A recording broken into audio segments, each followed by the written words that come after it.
Welcome, everyone, to a Tuesday Newsday edition of the Global Exclusive Podcast. With me, as usual nowadays, I guess, I have Sinzar. Hey, Sinzar. What's up? Not my, well, hard dicks and helicopters. Yes. I did not miss it this time. I'm very happy for myself. Okay, wow. Quite exciting banner this week, right? Maybe? No? We're finally getting Rubicant and Barbarisha. I am actually very happy about that because I used to get so many Barbarishas and I have this emotional connection to this unit for some reason. So I'm happy she's finally getting her NVA, even though I guess she's going to be useless being this late. She probably. I mean, just to be honest here. Yeah. We're going to go over the banner units. We're going to go over but first of all, we have another summer banner, right? Where we have a new GL exclusive unit going alongside this Clash of Wills. And this time, it's actually one of my, I keep saying one of my favorite for all GLEX units. I guess I should just face it and say I like all of them. But it is one of my favorite GLEX units. One of my first 5 stars even in this game. It's Olive. So Cesar, do you have any connections to Olive? Like how do you feel about her? Honestly, I should love Olive because Olive is literally the unit that made me popular. Because I'm serious, because the video that like took off my popularity is when I put out that budget guide for the Omega trial, the very original Omega trial years ago, using an Olive friend to carry. I didn't even have Olive. I used a friend Olive to carry, and I showed how to do it with all 3-star units and a whale friend Olive. And that like made my channel. But that being said, I could care less about Olive herself. As my personal opinion. I don't dislike her. Or anything. It's like whatever for me. I love her because when she came out, it was like she was the first finisher, really, right? That came out. That was a purely a finisher unit. And she did tons of damage, and people didn't really know to begin with. I remember that people didn't really realize just the damage potential she had, because she wasn't a chainer. So, that sucks. So I do remember her fondly. She also had this cool aesthetic about her, but there is a but though, because it's gonna get a bit weird in here, and not like in the sexual freaky manner that we would all enjoy, but like weird as in Olive is an SLB unit. She is the first on Global. Well, the first from Global. Yeah, exactly. The first SLB GLEX. And now, I don't think there is, I think everyone knows just how hated SLB units are. Honestly, let's put it this way, Sinzar. Do you think anyone out there enjoys the SLB mechanic and thinks it's a good mechanic? No, that's a bit of a loaded question, but no, I don't think. I think in every single scenario, every single possible scenario, a true brave shift, not a trance shift, a true brave shift unit like Kaito or something is better than an SLB unit, 1000% of the time. That being said, I'm not of the camp that SLB is automatically worthless, but brave shift is always better. Yeah. I'm not saying that it's worthless. I'm just saying what you said. It's always better to not have an SLB. And honestly, I prefer trans over SLB as well, for the simple reason that at least trans units, you still get to decide when to burst. Whereas SLBs still have this initial buffer of like whatever your EX level is. If we're talking trans shift like, Terra or Yuna, where you like shift for 1 or 2 turns and do the big burst, sure. But the trance shifts that I hate are like Zidane, where it's like a long trance both directions. I hate that so much. Yeah. No, and then maybe actually SLBs might be easier to use in a way. And I understand why SLBs were created. They were created in order to make the EX levels much more important. However, we've shown in GL that there are other ways to make EX levels important through good passive abilities that are unlocked on EX levels, so that we don't... Sorry, go ahead. Not I mean to cut you off, but to be honest, I feel like EX skills is what made EX levels more important in JP. I think SLB is 100% by the financial department. They're like, it costs half as much money, to pay animators and artists for an SLB unit as it does for a Brave Shift unit. That is true, because the only thing you have to design is 2 different LBs, whereas you do not have to design 2 sprites. That's a good, well, or I mean, it's not a good point; it's a shitty point. but I really understand it. I get it. I get that would be something that people would go for. But all right, it is the very first GL SLB unit. You know what? Before we judge her too much, let's dive at least into the sneak peek of her kit. But before we do that, again, Summer Banner, I mentioned that before. So this is kind of killing the olive aesthetic a bit, because she's actually in a bathing suit and she has a big bamboo cannon that she seems to be loading up with melons. And that, you know, I mean, I take aesthetic, that's important to me in this game. It kind of killed the buzz for me, to be honest. But it seems like people in chat like it, so hey, you know, whatever rocks your boat, floats your boat. I personally do not like the sprite at all. No offense to the artist if you may be listening, but it's not one of my favorite sprites.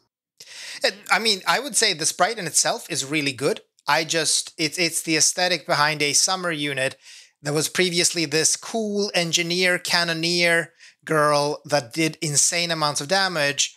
I don't know. It kind of takes away from the original spirit of the unit for me. But that's maybe I'm just being too cringe right now. Let's just move on. So about the kit, her SLB seems to be a spirit reduction and morale-based magic damage to 1 enemy. Oh, and she's a mage. Actually, should have mentioned that. Maybe she's a mage. Mage, and a breaker, which is actually an important distinction, because that means she can wear a lot of the recent gear.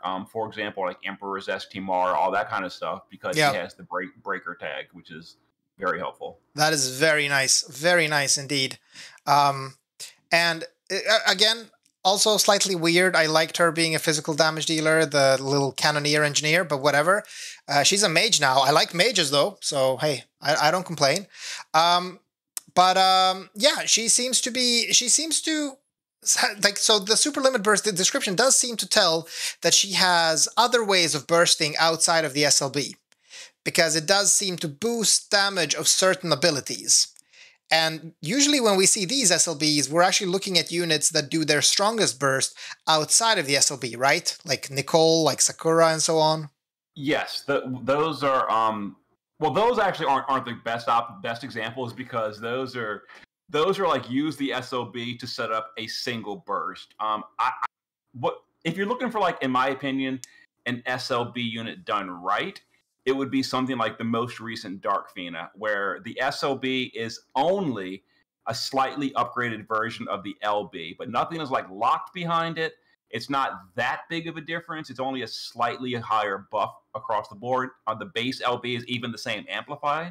So that's what I would say a good SLB unit looks like. It's something like Premium Dark Fina, where, like, if you're using her for damage, it is purely from the kit, completely unrelated to the SLB or LB. I mean, other than the fact that it gives buffs. But that you could, technically speaking, get elsewhere. And you're not, like, artificially capped on your damage per turn or whatever by the SLB. Yeah. That's good. On the other hand, someone like Tyvis, Auron, etc. These are garbage SLB units, because no matter how strong you are not doing that SLB more than once per 3 turns. And that is where the majority of their kit is locked behind. Yeah, no, for sure. But we don't really know what type of unit she's gonna be. If it's going to be, you know, SLB set up for a single turn huge burst of another ability, or if it's going to be that the SLB is the burst, or if the SLB is a setup for a multi-turn follow-up burst of some other ability. We don't know. I'm gonna guess number 3. Because the SLB seems to reduce spirit and then set up for reduce spirit and gun imperil, of course, and then sets up for some other ability that she's supposed to hit really hard with. That's what I'm guessing, but I don't know. What else do we know from her display? She seems to have she seems to have killers, right? To a lot of races. Do we know if it's just for her or if it's just for others? Because it seems to be just for caster. By this preview, it says just caster, but this could be something similar to like Kaito, where the caster is like a bigger, and then the AoE on a different skill. Yeah. But not sure. Yeah, so far she seems like a selfish unit in that sense, that she doesn't seem to be following the GL cow meta of even damage dealers being pretty good supports. We've seen that in Kaito, in Chizuru, Fraevia, Roberta, but not quite here. And yeah, I don't know, like, I don't want to speculate too much because we don't know that much, but I'm going to be honest, I'm a little worried. I'm a little worried about the whole SLB thing. It really depends which of those like unit designers got assigned this task, because the quality of global exclusives can vary very heavily.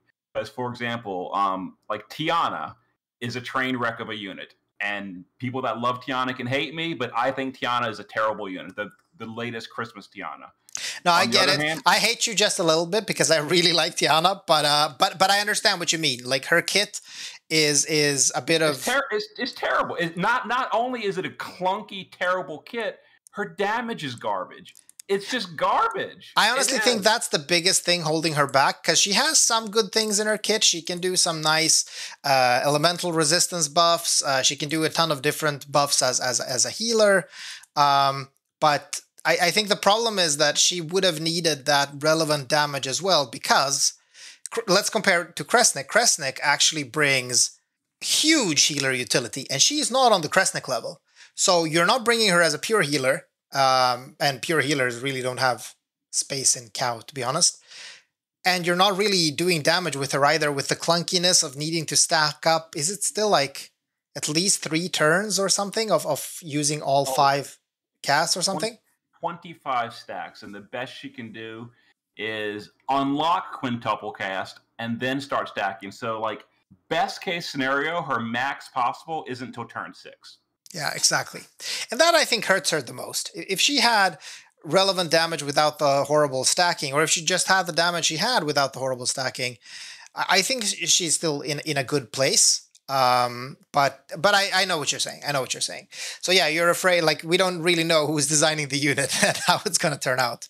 Exactly. Now, if someone, for example, that designed like Kaito or Roberta or Sylvie, if that person got assigned, hey, make our first global exclusive, and the kit is like fully functional, they address all the problems with SLBs, like, for example, only having 1 gear set, because like in Clash of Wills, we very often gear our whole party in like 100 evasion and 250 to like multiple resistances, and then we all swap on the burst turn to the real gear, the DPS gear. Right. SLB units can't do that, meaning they have to have enormously high passive stats to make up for this. Yeah. Now, that's just very simple to do. Just give them the passive stats or the passive resistances, etc. Give them, 75% evasion innate, stuff like that. Yeah, but that's hard to do, though. I feel like that's a tall order in some way. It's not hard to do. It's not hard to do. No, it's not hard to do, but it's a tall order because the unit would look absolutely overpowered when you look at it without understanding the deeper context.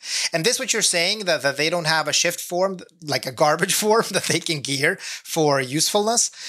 You've been touting this reason for quite a long time, and it's really true. Like, after you've run a couple of trials, couple of cows, you start realizing just how hampered you are by maybe some units that can't, like, they might actually be Braveshift units, but you need to gear them in both forms, and that sucks so much. And obviously SLB units are just garbage, but we very rarely bring SLB units to cow, though. That's something we just don't do, because we usually bring GLEX units, and we don't really have SLB units. Yeah, I think SLB is totally fine on support units. Like, there's almost no downside to a support unit SLB, because like the elemental buffers, right? Yeah, exactly. But for DPS units, like it's a tall order, and I don't know if they're going to do it right. It depends, right? Like, if this is an SLB, so we still have turn flexibility in cow. So if my girl Olive here, she comes in with the SLB that unlocks actual burst for several turns after the SLB, then that's fine. All you need to do, like, depending on your EX level, all you need to do is stall until you get the SLB to do the setup. But then you're free to do the burst however you want. You're still going to be hampered by the fact that she can't equip 2 sets of gear, though. But that really is difficult to change. Yes, so, we'll just have to say that's why my own video, I kind of like said I want to reserve judgment until I see the data mine, because that will be the real answer. Is this unit trashed here, or is it actually usable? So we don't really know until Thursday. Yeah, good point. We should say something about our STMR though, because it is a huge stat stick, a two-handed 240 magic gun. It's very good. So it's going to be very useful for really any mage, because it also has built-in 150% TDH and 50% beast and machina killers. That's insane, actually, now that I think about it. And then you pair that with her TMR, and it goes great on everyone, or all mages. Oh, wait, does she have one of those cool TMRs that allows... Oh, yes, it's a Frievia type and Roberta type TMR. So its unit can equip guns, it boosts magic, and boosts LB damage. Holy shit. Wow. You can put this on any unit. This is amazing. Mm-hmm. Wow, so that's a reason for pulling. Shit, now my Lapis is in danger again. Damn it. And the thing is, Olive herself does the gun in peril and does the spirit break, if you want to bring that mage. So yeah. So I guess that's both positive and negative though, because you'd probably want to use Summer Sparky on Olive as well. Oh yeah. If you plan to make the mage team work, you definitely got to pull multiple. Yeah, exactly. But I mean, people that are going for for Olive are probably aiming at EX levels anyway, right? So they'll probably want to get at least EX2, which will involve another copy, I think. Well, that depends. We have some later news that are going to be pretty exciting to talk about. But yeah, it's going to require at least another copy. Okay, I'm starting to feel like you. I really need to see the data mine. I need to see what this unit is going to output in terms of rest of her kit and numbers, and how the SLB works, before I commit to any Lapis to this banner. Mm-hmm. Pretty much, yeah. It's a shame. I feel so ambivalent towards this banner, because first when I heard it was Olive, I was super psyched. I was super hyped because I love Olive. But the banner itself has kind of, lowered my hype a bit. So now I have to wait. But all right, let's talk about the other two units, or well, technically 3 units. One of them got really shafted really hard, which I'm honestly very sad about. But let's start about the ones that didn't get shafted. So we're getting Rubicant.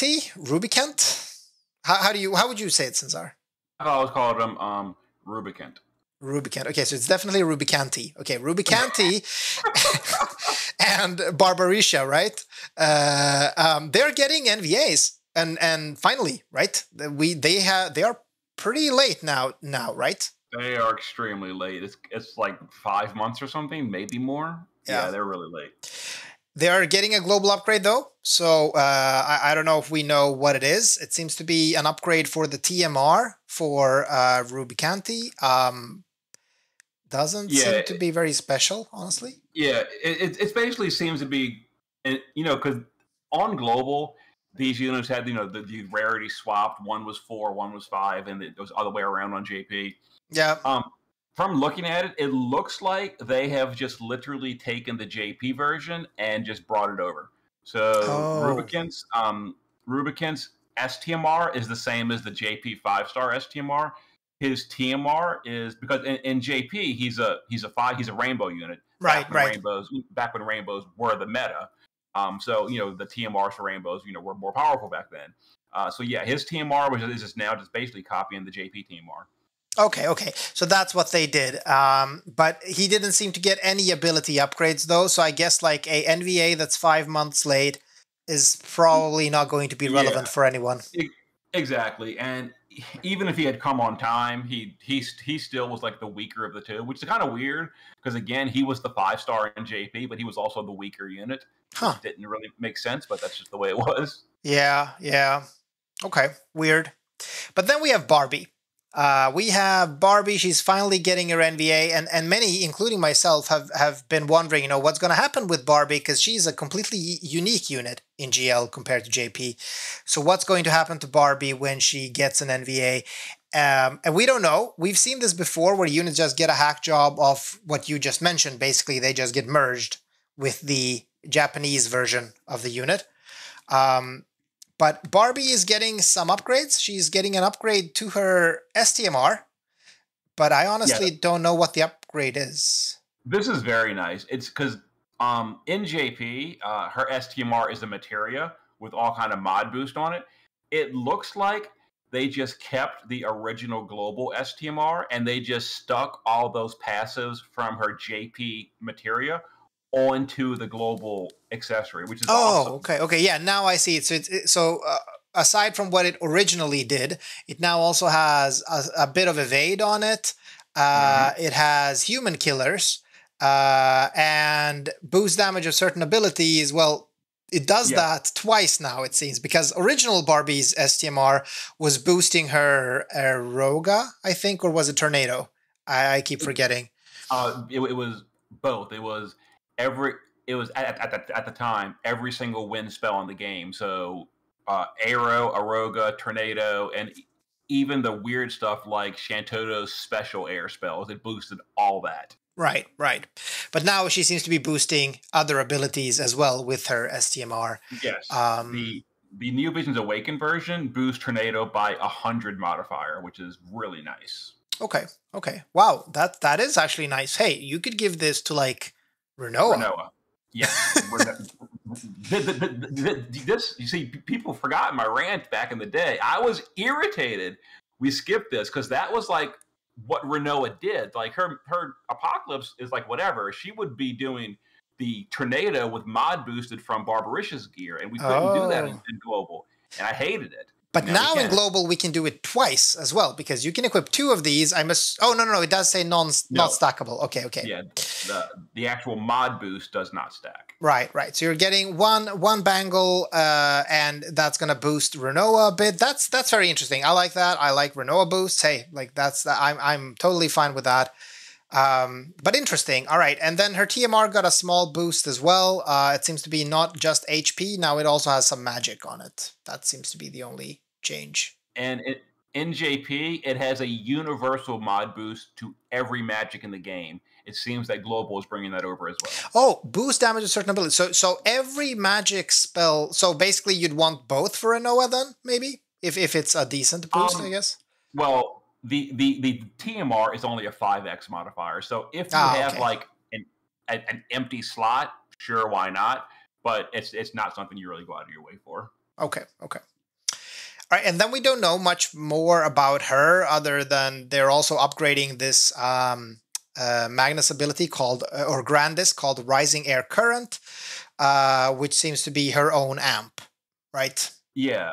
In JP, it was a 50% amp. I'm sure it's the same in Global, maybe more. Who knows? But yeah, why would it be called a global upgrade? Because does she have an ability called Rising Air Current right now? Oh, I couldn't tell you. I have no idea. Because it's weird. I mean, she's not an NVA today, and so 5-star units don't have Grandis abilities. So I'm assuming, like, unless an ability she already had that's called Rising Air Current that got converted to a Grandis, sure. But if it says upgrade, then it has to be an upgrade compared to JP, meaning she would have to maybe buff herself stronger. I need to double check this because I'm pretty like it was a long time since I used Barbaricia, but I'm gonna have to double check. Somebody in chat is saying it looks like she doesn't. Okay, so this is then I'm hoping this is an upgrade over JP. So maybe she's getting 60%. Could be. Hope so. Yeah. If I had to guess, I would assume they're gonna keep the base form pretty similar because in JP her base form is like literally irrelevant. All that matters is her shift form. And obviously, she don't have a global shift form, so they just copy the JP shift form, ignore the base form, and there you go. But this is interesting because her shift form is her tornado stance. It's when she does her wind wall spell, right? And yes, but that's a defensive posture in Final Fantasy IV, right? Like that. This is but she's doing damage though. Like she would only do damage there if you hit her, right? I forgot. Final Fantasy IV boss fight. This is by memory.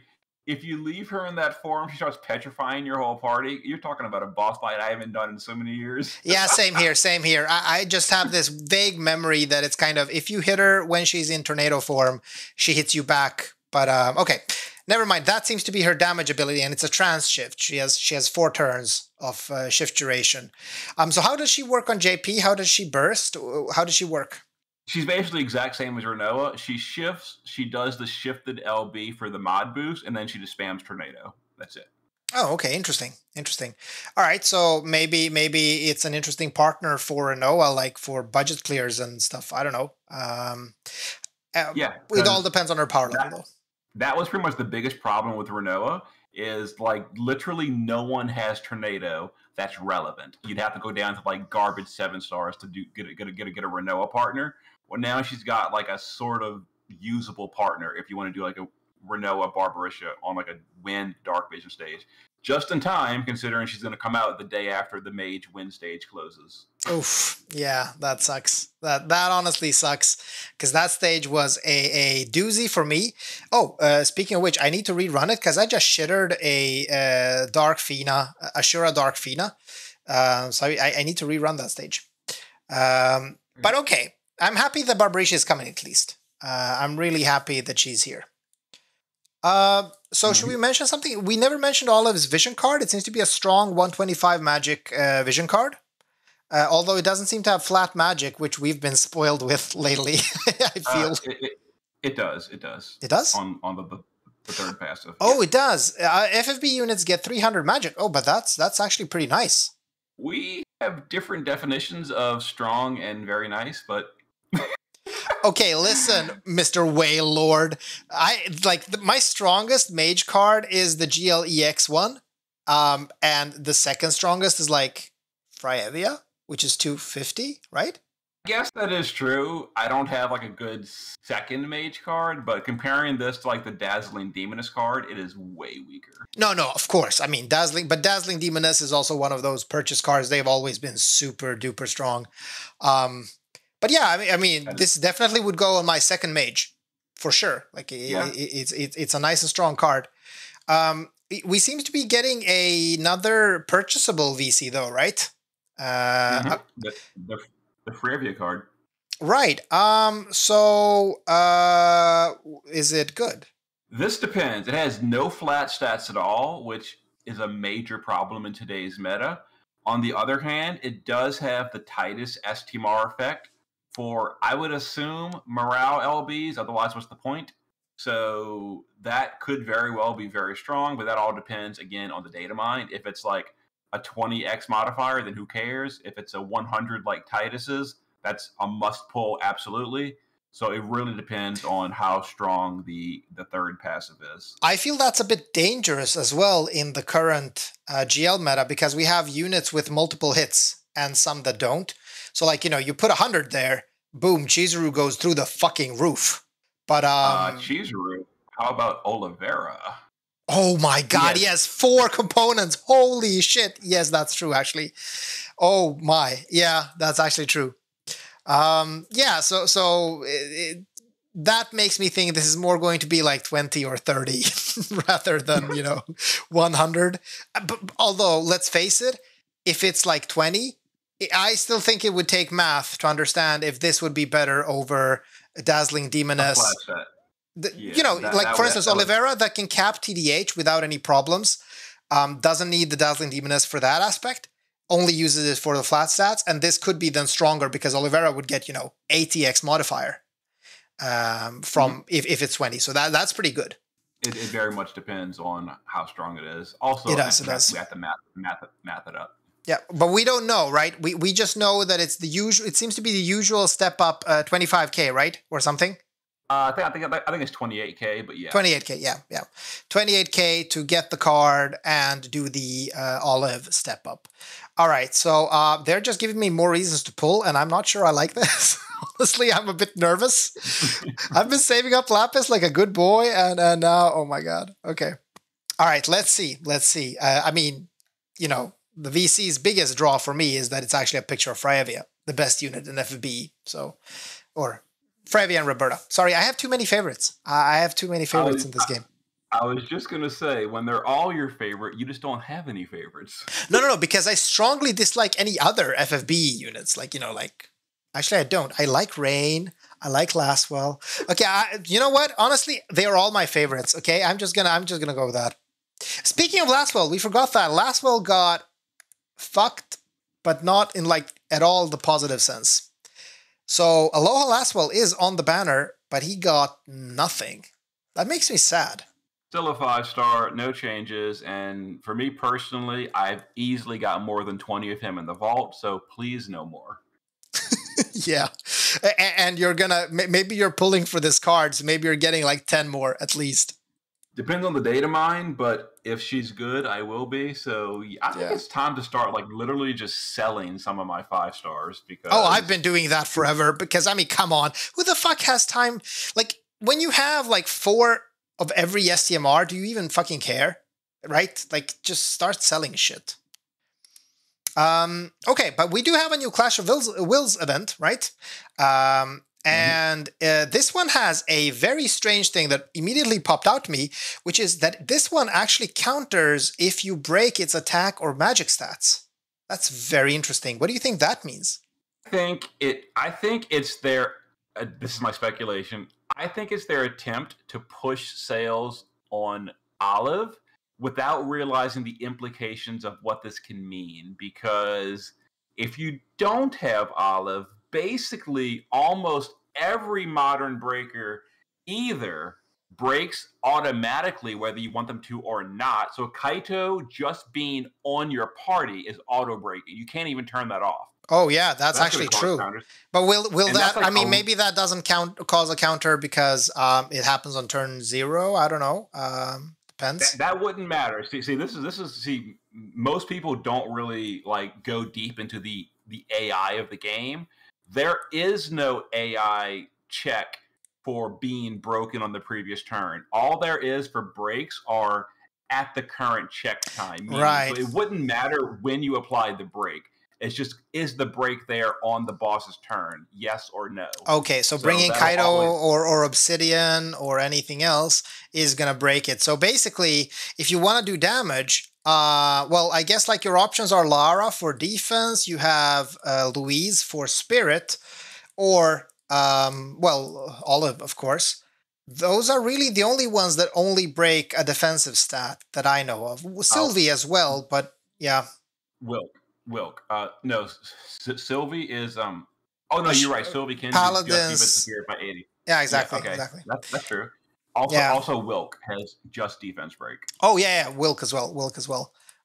So okay, but you're right that this would definitely push you towards using Olive or one of those units. I'm just worried what it does because as you mentioned, so like just bringing Kaito to your team could be a penalty now. Just bringing Kaito to your team and you take a huge nuke. We still don't know what the AI is. Maybe it's just a minor inconvenience. Correct. So we don't know. Exactly. It could be completely irrelevant. But on the other hand, one of the bosses that I really, really disliked. Well, I didn't dislike the boss itself, but it was very irritating. It was Morturum.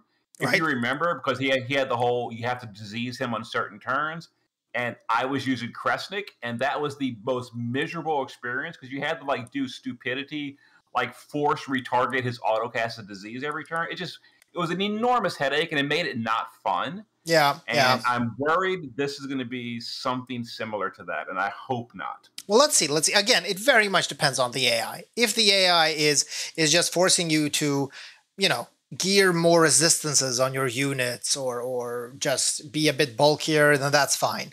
But if it's wiping your party, then yeah, that's going to be tough. Exactly. Any other surprises on this boss? Do we see anything else? Truth be told, the news is relatively minor on this boss. There's not a whole lot it mentioned. It does say that Calamity Border is once again going to be really good for morale or those kind of effects. Resist all buffs, basically. Right. So Calamity Border or Sylvie, stuff like that. Also, the boss does seem to have like an anti-riser mechanic. So, Bharos, you should be cheering here. Well, I am always cheering whenever riser gets fucked. What type of mechanic do you mean? So the boss gives himself Mirage, meaning if he does that every turn, which is possible, then Riser is literally unusable because you'll just Mirage the counterattack strategy setup. Also, he does unprovocable, cover-ignoring physical attacks. And if those hit Riser with his store active, he's just dead. So Oh, I like what I'm hearing. I like what I'm hearing. All right, all right. And the Mirage, and again, the Mirage thing, that's actually a pretty genius way to solve the Riser problem. It is a bit of an inconvenience because you do have to clear it on your burst turn in some way. Maybe just by slamming a unit into it, but still, you know, it's some type of inconvenience. Okay, very interesting. And we should also mention the elements are fire, lightning, and light this time around. So lightning, obviously, we're bringing Sylvie again for that godlike amp. Anything worth mentioning for like fire or light teams? Because I feel like hard to beat lightning. Yeah, in the preview, they previewed fire skills on Olive, so she's pretty clearly fire. It's primarily weak to fire, so I would assume Olive is going to be at least some kind of fire support. If not, we've got Roberta, who's amazing at it as well. But honestly, Sylvie, because Sylvie's 100% lightning. Yeah, you can't beat 100% amps unless Olive has 100% fire amp for the party. Then there you go. Oof, but that would be a must pull.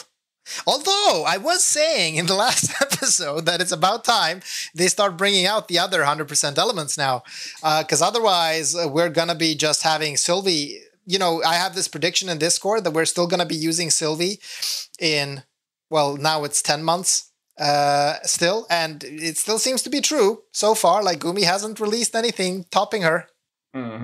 Yeah. But let's see. Definitely 100% AoE for Sylvie will make this a Sylvie fight. Although you will still, of course, bring Olive if you have her and burst fire. She will at least be buffing herself with 100% is what I'm assuming, because that's where we're going. And Chizuru had the same. Seems likely. I will also mention, just for the amusement factor, I think this is the least threatening boss model we've ever had. I agree. It looks so cute. Exactly. It looks like a little pet. You just, pet it. But like, apparently it's probably going to melt our face off when we actually start fighting it. It'll be like the Monty Python bunny. Yes. Just like goes for the throat. All right. And then aside from that, we do have some type of bonus mission, War of the Visions collab type thing, where we're getting some simple rewards, like an amulet and some lapis. And we're also getting heroic quest updates. So this is more of the story quests, right? The ones where we get unique gear for certain units. We seem to be getting gear for Have and Runda. Is this like Runda is so good? Is this like improving Runda even more? This actually does nothing for Runda. This is for Tyvis. So you know how Fran buffs up Balthier to do more damage with his LB? Right. Well, Runda now does that for Tyvis. Exact same thing. So Runda will bring Tyvis's SLB mod to something like 715 or something. Whoa, okay. Really that is pretty fucking high, though. But it's taking 2 units, just like Balthier. Yeah, sure. Okay, interesting. Well, it still has all the gearing advantages where you don't... I mean, Runda is actually useful to bring sometimes because Runda can do other stuff in a fight, so... Yes, I actually will mention, unlike Fran, where Fran's is literally that turn, Runda's buff on Tyvis is 2 turns, meaning he can do his buffs before the burst turn, and then he can, air quotes, contribute on the burst turn. But he can support chain, which is useful. Yeah, sure. Nice. Oh, that's nice. I like anything that makes Tyvis a bit better too. I think he's a pretty cool character from this season. So I like that. Give me more reason to use him maybe in DV teams. And what do we have more? We have another equipment enhancement event, and we seem to be upgrading the Gilgamesh Excalibur. Well, real quick, you actually skipped the most important heroic item is the 100% amplify for Leftia. Oh, it's the first single target 100% amplify, right? Yes, that is Leftia's fire 100% amp single target, which is actually sort of useful to do with the whole Runda Tyvis combo, because again, it's multiple slots in one. Yeah, but what are you doing with Leftia then? Then you're like using 2 units to make 1 unit strong. That won't be as strong as 3 separate units, right? You could still use all her usual support. 45% amp, 300 LB buff for the party, etc. For the rest of the party. Okay, that makes sense. I actually don't have a Leftia, so I'm gonna skip out on this, I guess. Oh, she's basically the fire version of General Celeste. Just the JP version of elemental support. Okay. Interesting. Well, maybe I'll off banner her at some point. But as I was saying, there's an item world, nothing special. We can upgrade Gilgamesh's Excalibur, the War of the Visions Gilgamesh, that is. But nobody really cares because it's a one-handed weapon with not great stats. So I don't think there's... This Excalibur, it says you can upgrade it further in the enhanced thing. So maybe it becomes good. I don't know. But because they don't actually preview the No, but don't version. they? I don't know why. Don't they mean that your Excalibur you have now can be enhanced to the stats you see here, and then it can also get the LB damage plus 50 rare? Oh, is that what it? No, I'm just guessing. But that's what I think. No, I think you're right. I think you're okay. So yeah, it's completely worthless, garbage. Ignore it. Yeah, I'm guessing it's going to be garbage. Yeah. I kept thinking like there's another upgrade that I shown that makes it actually worth it, but yeah, I mean, if it went up to like 250 attack and 200 magic or something, it might see use even though it's a single hand weapon. But I kind of figured it would go to two-hander with the crafting menu. Of course. Okay, well, that could still be true. I could be wrong. I was just assuming that, you take the weakest caliber, you make it this strong, because the weakest caliber we have is not this strong. So, but let's see. Now, final thing, before we wrap up for the day, big news. We are finally getting the Daily Fragment dungeon. And not only that, it seems to be locked to 3 fragments per unit and day. That is amazing. No. Up to 3. Oh, wait. Oh, no. And here I was getting all happy. And it actually seems to be the JP version.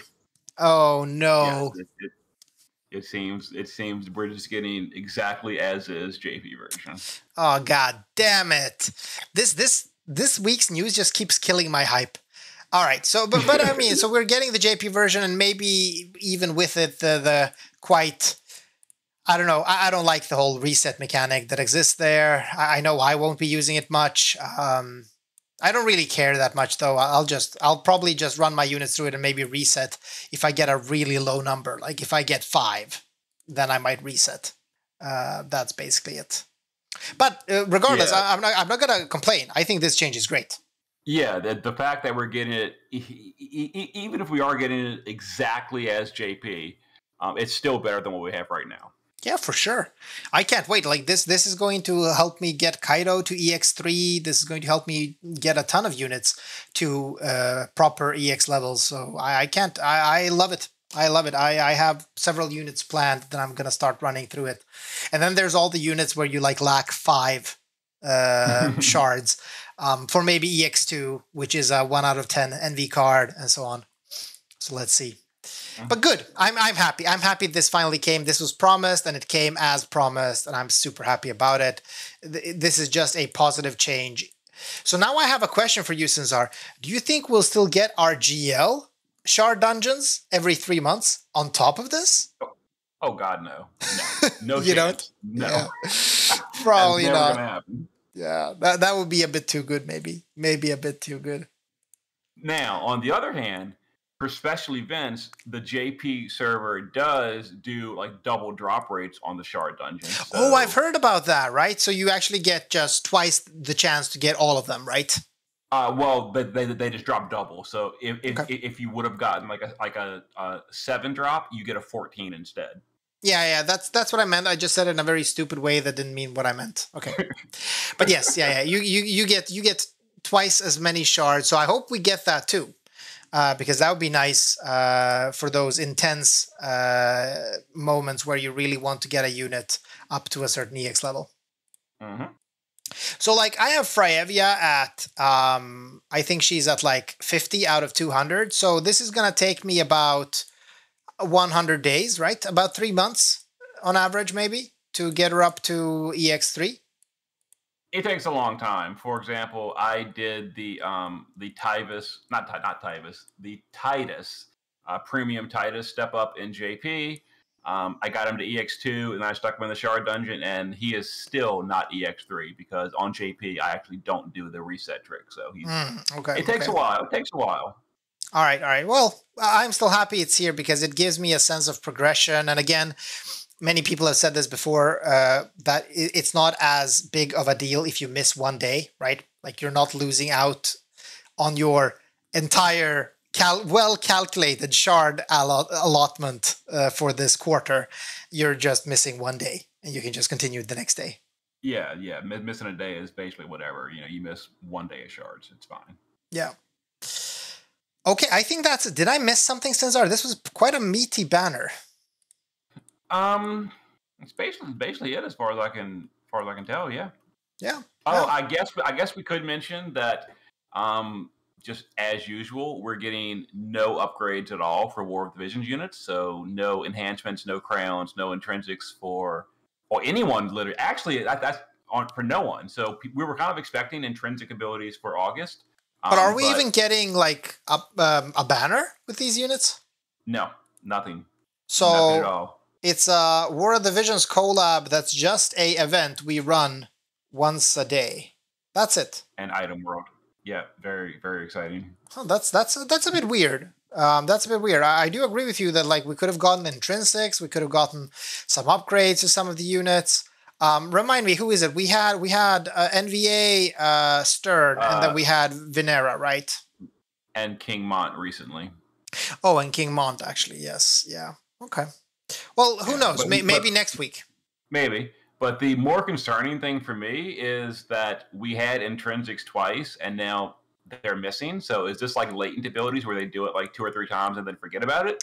Oh, so who were we supposed to get for? Or maybe we didn't know who we were supposed to get for now. Well, no one. No, the intrinsic thing was totally global exclusive, unless we're talking about the missed crown ability. Because actually, the ones for Berserker were just her JP crowns, and there's a bunch of JP crowns we still don't have, like Ferris, Noctis, Arden. Well, I do hope they continue with this. I really hope this is not another latent ability scam where we got it just a couple of times and then it turned out to be worthless. Because intrinsics have shown to be very nice so far and have been also very appreciated by players. So they did mention that in the future intrinsics might not be free, right? Or is it just me dreaming? Free as in they won't just be a giveaway. No? Yes. They said we're going to have to craft them with mastery crowns. Right, exactly. So I'm still waiting for that. I mean, that sounds like a good trade-off where you're kind of using mastery crowns to upgrade or get these intrinsics. I hope so. Yeah, for sure. Gumi, if you're listening, please don't screw us over on this. Please keep giving us intrinsics. They are very, very highly loved. Also, Gumi, if you are still listening, make Freyavia's special card 100x increase. That'd be great. Thank you. The Freyavia card seems terrible for her because Freyavia's LBs are all single parts. Yeah, I mean, you would not use it for her. I mean, I'm thinking of using it on Oliveira or, Chizuru or any other relevant unit. Yeah. And it has no flat stats at all. So everyone thought the Freyavia card was going to save Freyavia, and it does nothing for her. It is actively bad to be used on her. Yeah, I still think save Freyavia is such a strong statement because I still claim Freyavia is a good unit and there's no need of saving her from anything. But I mean I understand why people thought that, right? It's her picture and everything. Although I don't see any need to save her. She's good. But definitely an LB modifier is bad for her unless it's 300x and locked to her. Then it could matter. But otherwise, really, you're not using it for her. You're using it for somebody else. Kind of like you're not using the Dazzling Demoness card on fucking Dark Fina. You're using it on other units. Well, you're not using it, but it is basically her best in slot. I guess that's a point. I guess it is, but that's because it's best in slot for every fucking mage in the game. So I don't know if that's a good comparison. But yeah, no, it is. Of course, that card is insanely good. It is insanely good. Let's see. I hope it's a good card, so it gives me reason to pull on this banner, because I need more reason than I've gotten so far to pull on it. I need a bit more reason than I've gotten so far. By the way, so would Titus LB, like if it works like the Titus LB buff, that would work for anything, including morale LBs, right? Kind of like Titus's STMR, right? Titus's STMR, as it is, if it's not changed, will not work for morale LBs. The only reason I say this one will, because like it's a global exclusive card, and that would be so weird to not work on global exclusive units, because like 9 out of 10 use morale LBs, at least for the newer ones that matter. True. Well, let's see. Let's see what the card is. I'm looking forward to it. And I mean, if it's actually a decent modifier, like 50 or something, that could be very enticing to many players. Like that would give big buffs to many of our units. We'll have to see. Yep. All right, Sinzar, this has dragged on for too long. Thank you so much for joining me here and sharing your wisdom with us. Glad to do it. All right, then thanks everyone for listening live. Have a fantastic remainder of this Tuesday, and see you all on Thursday for the data mine, bitches. Later.